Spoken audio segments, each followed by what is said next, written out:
Okay, welcome back with Happy Chopper. And this is magic. This is magic. But as we see magic, we expect something to happen in the unseen. So, like something disappear. So it's unseeable. So then it becomes magic. But what about the magic that happens every day? The unseen that you don't see, but yet you ignore that magic. You hear words coming out of your phone, your device, whatever you're using, but they're coming from my mouth. Yet you're hearing it from an instrument. That's magic. It's magic that you could hear something that would be coming from here to where you're at. How often do you think about the magic that you are? That you could even speak to hear it here. So it comes from here to here, but yet you don't see that. The invisible words. Yet all is vibration, tickling along in creation. From one thing to another, you hear a word, you observe it, you get a perception, you create something more from it, another word, so on, so on, till it becomes a sentence, and then to another sentence, and to a feeling, and then to another feeling, and then to an emotion, and then to another emotion. And you're the ocean, carrying it all, swaying up and down, up and down. And then some days you capture it.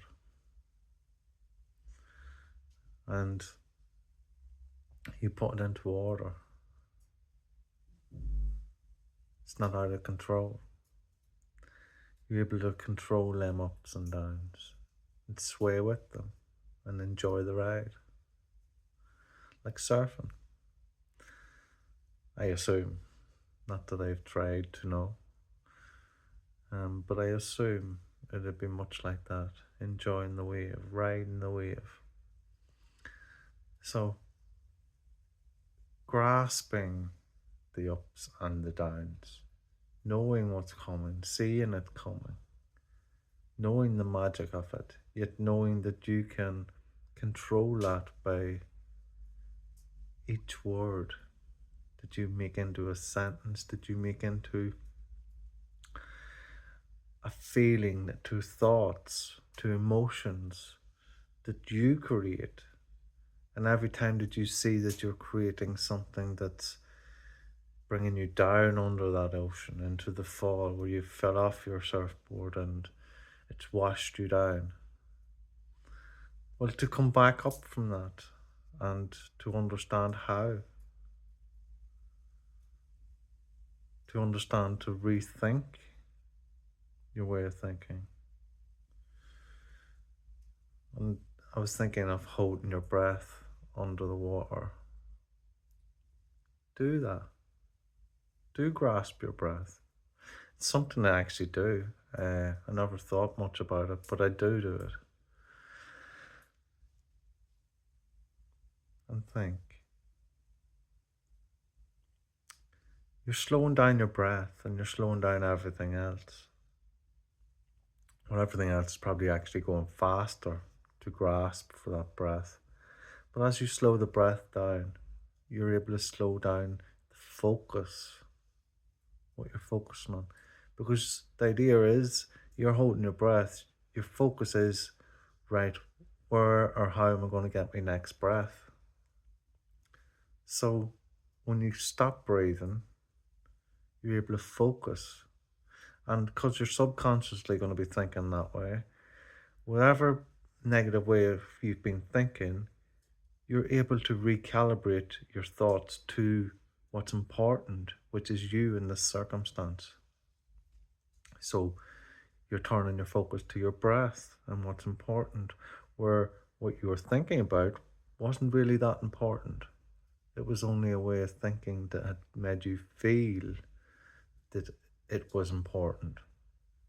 Yet you were sinking down below the waves and you had to get back up, so you held your breath and focused on what was important, getting the next breath, so you went up to the top by focusing. So when you grasp your breath, you're focusing for the next breath. You're taking your mind away from what you were thinking about that brought you down there. So it brings you back up. Anyway, just my view. Give it a shot. As I say, it is something I do. It's not something I really thought about much, but it is something that I do. And it does work. And going over there, as I was just saying what was coming to me, it makes so much more sense in your way of thinking, and taking yourself away from that negative thought or them negative thoughts, especially if it's going to start affecting the body. Um, if you get angry, well, a deep breath and to hold it and to think why you're doing that. And that's just an extreme. Obviously, you want to do it before you get angry, or try to at least. But this will be just a way of keeping that focus, keeping that flow going. And get back up on that surfboard and surf the next wave. This is Happy Chapa. Love and peace.